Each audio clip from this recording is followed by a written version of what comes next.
নামাজের সেজদায় চোখ বন্ধ রাখলে কি হতে পারে, কি ঘটতে পারে, কি পরিণতি হতে পারে?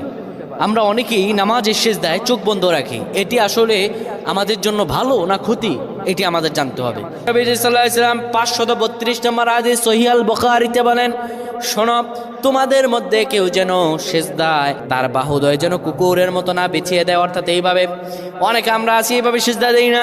আমরা সেজদায় এই যে বাহুদয় আমরা জমিনের মধ্যে লাগিয়ে দেই।